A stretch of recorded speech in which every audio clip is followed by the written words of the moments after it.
A lot of people say you should write for your reader, not for search engines. But I think they're wrong, and here's why. Because I think what your readers want and what search engines want are pretty much the same thing. So if you write a good blog post for search engines, you're also going to be writing a good post for your reader. Welcome to the Productive Blogging YouTube channel. My name's Eb Gagano, and today we're talking about how to write an SEO friendly blog post. I've been blogging since May 2015, and in that time I've built 2 blogs and grown one of them to over 1 million monthly page views using the exact tips I'm sharing in this blog post. Okay, so tip number 1, write a blog post that solves a problem for your readers, for your target audience. Because when people come to a blog from Google, it's because they've typed a question or a problem in that search bar in Google. They're coming to your blog not because they want to hear your great opinions about something, not because they want to read your beautiful writing, but because they have a problem that they need solving. So each blog post you write needs to solve some kind of problem, and each blog post you write needs to target an actual question that somebody might be typing into Google, whether that's how to grow carrots, or how to ice a cake properly, or what shall I have for dinner, or how do I get my children to eat their vegetables. Okay, tip number 2 is do keyword research. What do I mean that? I mean, find topics to blog about that you actually have a chance of ranking for, and topics which people are actually searching for. So keyword research is about getting 2 things in balance. One is search volume. Is anybody actually searching for this thing? You can write the best blog post in the world, but if no one is searching for that search term, nobody's going to see it, or at least you're not going to get any traffic from Google. On the flip side, you need to make sure that the keyword that you're targeting, the topic of your blog post, isn't too competitive. If you write a blog post that is obviously lots of people are searching for, but also lots of people, lots of bigger bloggers, lots of media outlets, lots of celebrities have already written about, you're going to find it really hard to rank on page 1 of Google. And if you're on page 2 of Google, hardly anyone's going to see that. Now, if you need a little bit more help with keyword research, I've done a whole video tutorial all about how to do keyword research, and I literally take you step by step through my process, and I give you examples, real life examples from one of my blogs, so you can see the exact process I go through. If that's something that you think you would like to watch, then head over to productiveblogging.com/KWR, and I'll put that link in the description as well. Okay, tip number 3, start with a plan. So, okay, I used to be an English teacher. I used to teach English as a foreign language, and I used to teach kind of higher level students who were studying for important English exams like IELTS and FCE and CAE. And so I used to do a lot of work with those students to help them write better essays and write faster for their exams. And the thing that made the biggest difference every time was when they started with a plan. Just a quick 5 minutes before they got going was all it took, but it made for a much better essay. And you can apply the exact same thing to blogging. Writing a plan will help you make sure that your blog post is really well structured, that you've covered the topic in enough depth. It'll ensure that you don't waffle, and it will ensure that your blog post is really nice and easy to read. And that's exactly what both your reader and search engines want. They want a nice, well-structured blog post that adequately answers that question, but doesn't kind of waffle on or go off into tangents or kind of only cover half the problem. Okay, tip number 4 is to write an awesome title. You ideally want your title to do two things. You want your title to make it clear to both search engines and your readers that this is the blog post for them. This is going to answer their question. And the way you do that is that you put your keywords into your title. So you can make it really clear that this blog post answers this question. But if you possibly can, try and make your title just a little bit more exciting. So try and add some kind of hook or some reason why they should pick that one in the list of search results rather than any of the other ones that come up. So if you can, and don't always force this, but if you can think of something, some little extra thing that you can add to your title to make it just that bit more enticing, then do that. So for example, for productive blogging, I often write things like the title of the blog post and then a step-by-step guide or something, or brackets and why this is important. Anything like that will help the person searching Google to think, oh, I think I might check that one out because that one sounds like just a little bit better than the others. But as I said, don't force this.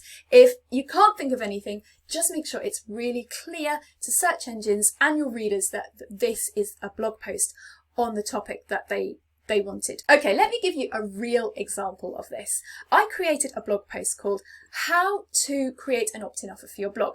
Well, that was the topic, but that's not what I called it because I knew that that would just look the same as all of the other results in Google search.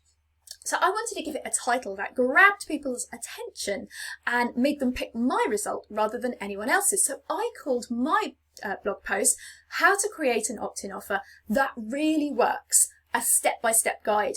Now, can you imagine scrolling through Google and seeing that as the title? I think you'd be much more likely to pick mine than just one that says How to Create an Opt-in Offer for Your Blog. Okay, tip number 5.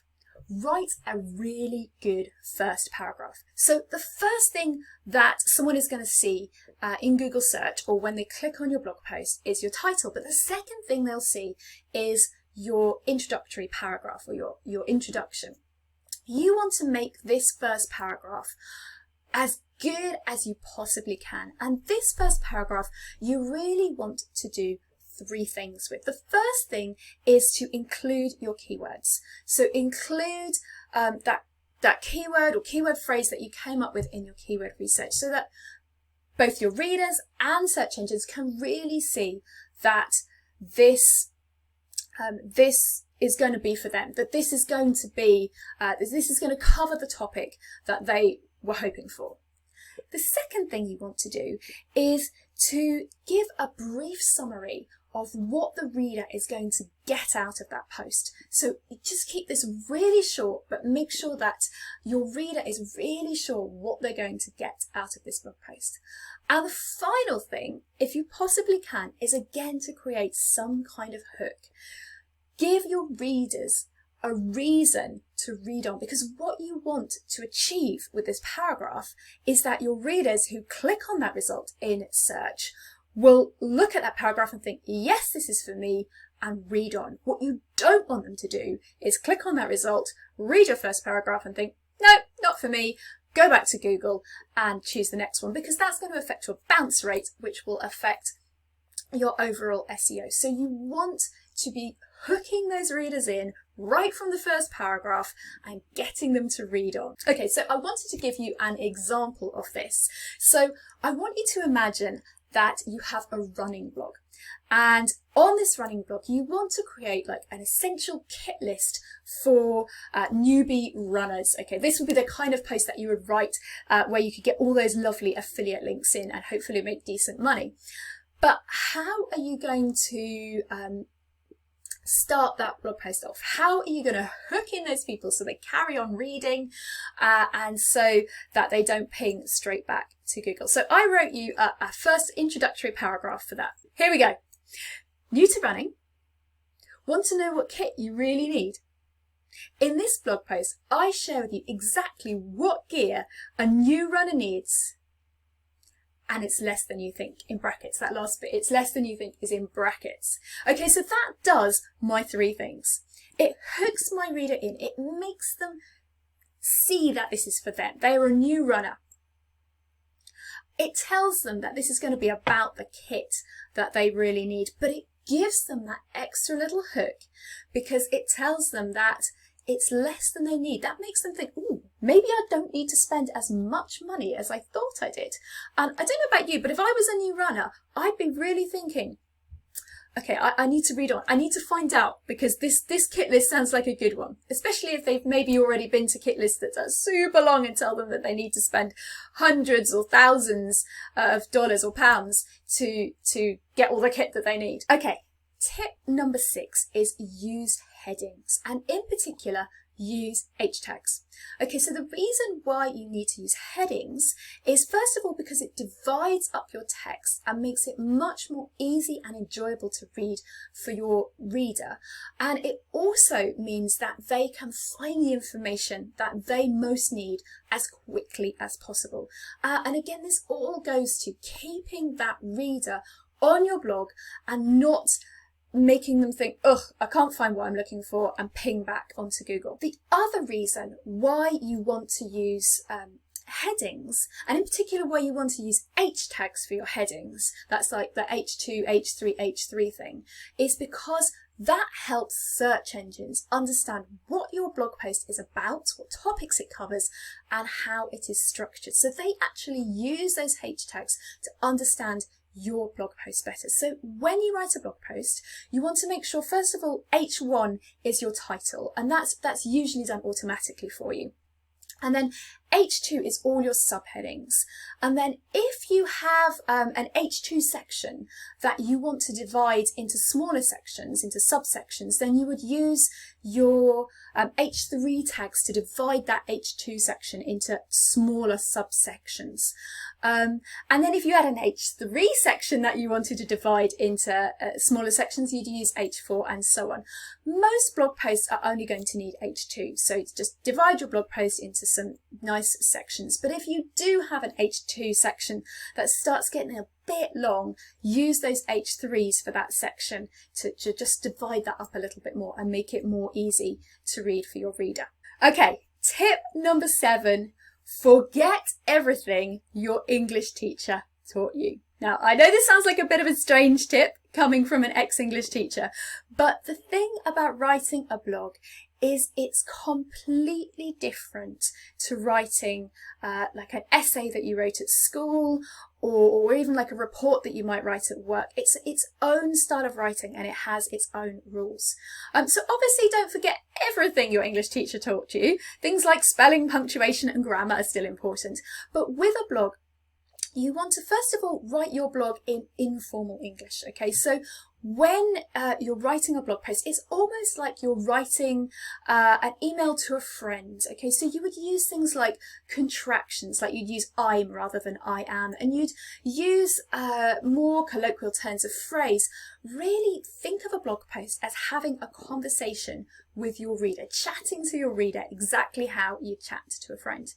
Now, the other big thing about writing a blog post that differs from other styles of writing is the length of your sentences and your paragraphs. You want to write really quite short sentences and short paragraphs. And this really is because when people read blog posts, they tend to skim through them quickly. They read them in a very different way to, like, say, if they were reading a novel. Or even the newspaper. You know, they're flicking through, they're going through, they're searching for the information that they want. They're going back to that whole thing about solving a problem for your reader. They're trying to find the answer to their problem, and short sentences, short paragraphs helps with that. The other reason is because a lot of your readers, probably more than 50% of your readers, will be reading that blog post on their mobile phone. And what looks like a nice short paragraph on a desktop where you might be writing your blog post looks like a whole wall of text on a mobile phone, and that just makes it so hard to read. And it's not just that it makes it hard to read, it also just makes it daunting to read. You know, it doesn't look for a very pleasant experience. And again, as I said, if you make your blog post something that's difficult, something that's no fun, something daunting, that reader's just going to ping back to Google and send those user signals back to Google that, no, this wasn't a good answer to that search query. You want to make your blog post as fun and enjoyable to read and make that information as clear as possible so that your reader stays on your blog as long as possible, and so that helps with your time on page, and that also helps with your bounce rate. Okay, so tip number 8 is very similar. Tip number 8 is to use devices like images, like graphics, like bullet points, like quotes, anything that breaks up your text and makes your text more fun to read, easier to read, and kind of keeps people's attention. Exactly the same reason. If you keep your reader happy, you keep search engines happy as well. Okay, tip number 9 is link to other posts on your blog. This is such an important tip. In every blog post, you should be including at least one, and preferably quite a few, links to other blog posts on your blog. And we do this for a couple of reasons. First of all, it's a great user experience. You know, if someone is reading your blog post and they're enjoying your blog post, and then you say, oh, if you're interested in this topic, I've got something else that's similar, or something else that maybe goes into more depth or looks at a different angle, then that really helps that user out. They not only enjoy your one blog post, but they actually go on a little journey and find all your other blog posts, and you really help that reader out much more than just with one single blog post. But it also sends really great user signals back to search engines that this is a good blog post and a good blog, and that will help boost you in the rankings. Okay, tip number 10 is edit, edit, edit. It is so important to edit your blog post. Don't just write your blog post and publish. You need to, once you've written your blog post, ideally leave it for a bit of time, maybe even overnight, and then come back to it and look at it with fresh eyes and make your blog post as good as it can possibly be. What search engines want is high quality content. And one of the elements of high quality content is well written, well edited content. So every time you write a blog post, you want to edit that blog post, and you want to edit it for 3 different things. So the first thing is you want to edit your blog post for the content. Have you covered the topic, the keyword, adequately enough? Have you included everything that someone who is coming from Google would like to know about that subject? Have you answered their problem? Have you solved their problem? And the second thing you want to edit for, you want to look at in your editing time, is readability.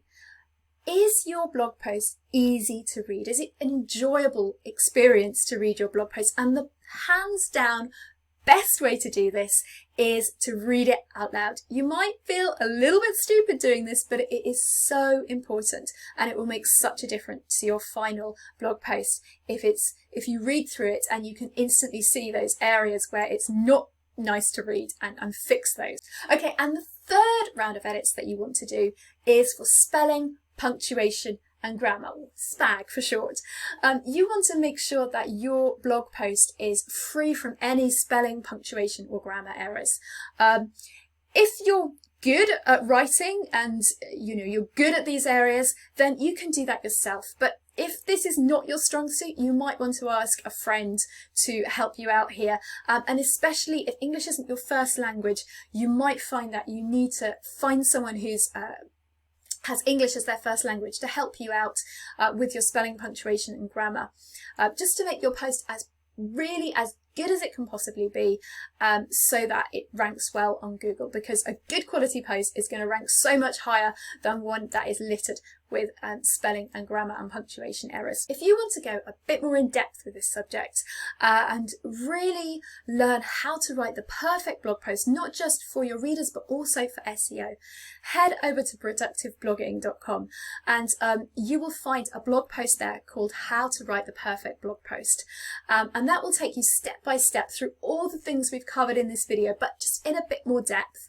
I will link to that blog post below in the description. I hope you've enjoyed this video today. I hope you found it helpful. If you have liked this video, I would love you to give me that thumbs up and subscribe to this channel, and I will see you in the next video.